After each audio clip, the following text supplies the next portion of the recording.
I recently attended the 78th Pilgrimage and Civil War reenactment in the charming historic town of Jefferson, Texas.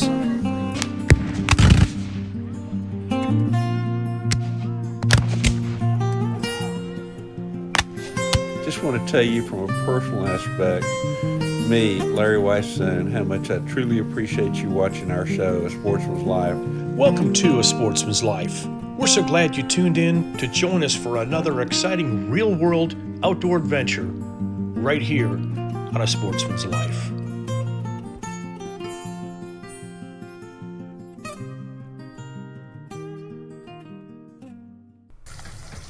I recently attended the 78th Pilgrimage and Civil War reenactment in the charming historic town of Jefferson, Texas, where the air was filled with the sounds of cannon fire and the vibrant atmosphere of the past. The event brought together history enthusiasts, families, and locals, all eager to witness the reenactments of battles and the daily lives of soldiers and the civilians from that era.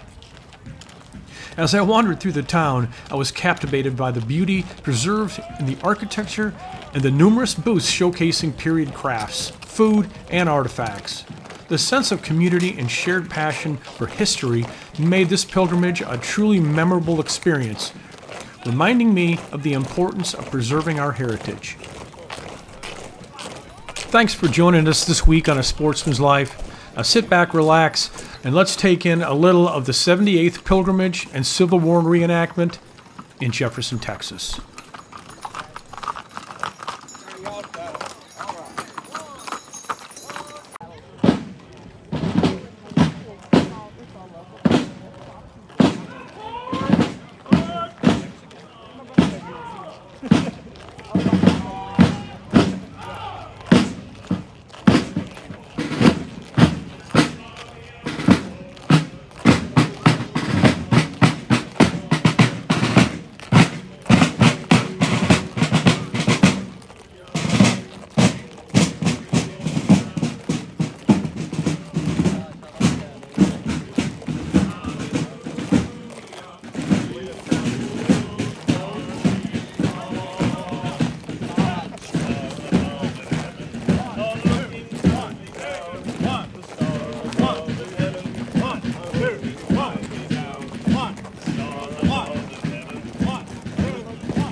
Company! Hold! Ready!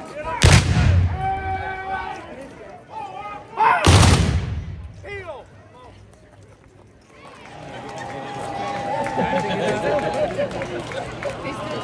No one was hurt in the making of this film. Brought to you by Dallas Safari Club, Conservation, Education, and Hunter Advocacy. Hornaday, accurate, deadly, dependable. Taurus Firearms, maker of the Raging Hunter. Stealth Vision, high-tech precision-driven equipment tailored for the modern hunter.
A Sportsman's Life is also brought to you by Mossberg, American Built, American Strong, The YO Steakhouse, Catch and Release Apparel, AGM Global Vision, your go-to for thermal hunting scopes and spotters, Pyramid Air, your one-stop shop for everything air guns.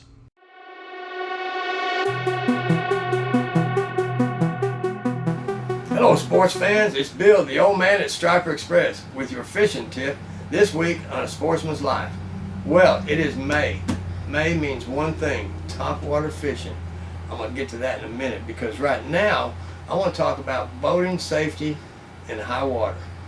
Lake Texoma is a flood control lake. It never goes down, the elevation goes up. So we're on the rise. We've got a 5-foot rise this week, and by this time next week it'll go 18 foot over.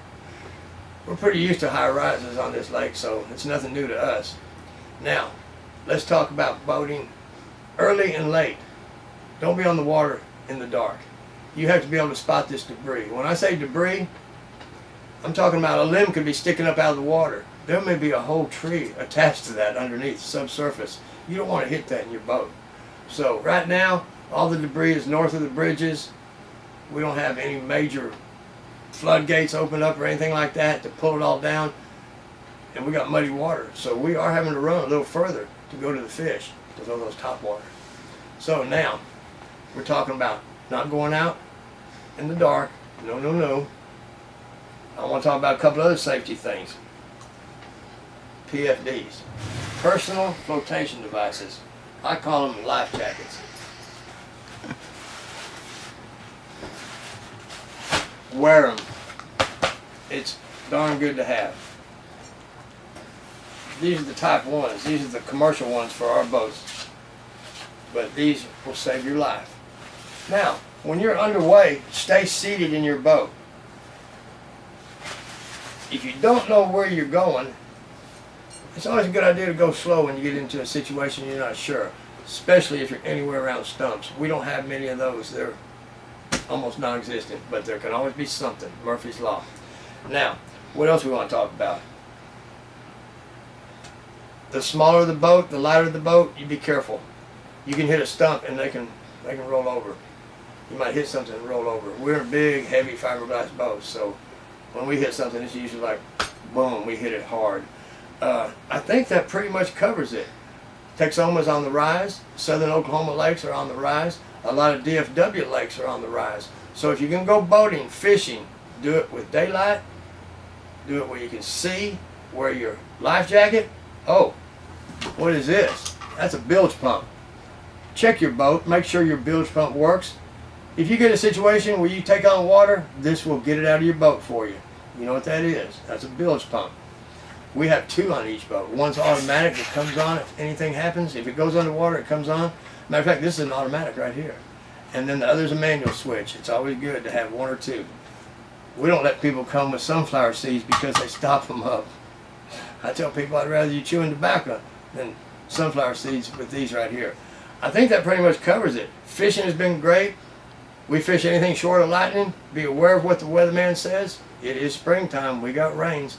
And get that topwater bait on that rod and get ready to catch a fish.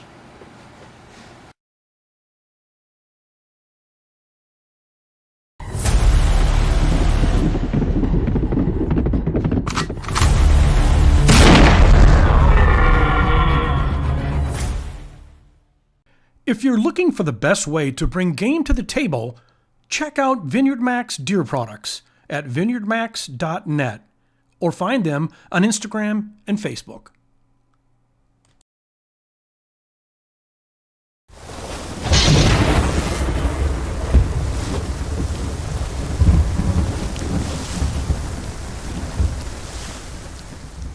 If you listen very closely, you can probably hear some of the thunder in the background and maybe even the train whistle way off in the distance. This time of the year, as we go into the spring and early summer, I can remember so many days when I traveled abroad, going to Africa. Loved Africa for so many years. Spent time in Namibia, kind of was almost a second home for just a little bit because it reminded me so much of some of the country that I worked as a wildlife biologist with the Texas Sportsman Wildlife Department. Back here these days, I no longer travel to Africa like I did. I just don't like the train. If it was a train ride, I'd probably do it. Plane ride these days, the thought of getting on a plane and flying for 15 to 17 hours is not as exciting as what it used to be, but doesn't mean I can't sit back around a campfire with Luke and Jeff and tell stories, and maybe a few of the other friends that I've hunted with over the years. Talk about those times that we had years ago. And to me, that too is what a sportsman's life is all about, is being able to tell stories about things that you did when you were younger, and stories that are even memories that you're creating right now. Over the next several weeks, we're going to be doing quite a few things. We've got a fishing trip coming up with Luke and Jeff, and I want to spend some time with the Cotton family and with Rick Lambert, a dear friend of mine for so many years. And I want to really spend a little time getting ready for the hunting seasons as well too. We'll be looking at some of the things like putting together your rifle. I've got a brand new 7mm PRC Mossberg Patriot that I've got topped with a Stealth Vision SVT 3-18 by 44 scope that shoots unbelievably accurate with the Hornady ammo that I'm using, the Precision Hunter. So going to be doing some of that. Got a bear hunt coming up later this fall as well too with Randy Flannery, who I've become very good friends with over the years, that going to be using liver action kind of like Randy does. It'll be an R95 Rossi and 45-70 shooting, of course, Hornady ammo. So we'll be doing some things like that in the future here before too very long. And just want to tell you from a personal aspect, me, Larry Weisson, how much I truly appreciate you watching our show, A Sportsman's Life. Without you, we could not do any of the things that we get to do. But thank you so very much for watching. Folks, this segment was brought to us by Gearhead Archery, Smoke in Tex Electric Smokers, Snaplock Hunting Blinds, YO Ranch Headquarters, Ultramatic Feeders, and Catfish Pro. Tune in next week for some more real-world outdoor adventures right here on A Sportsman's Life.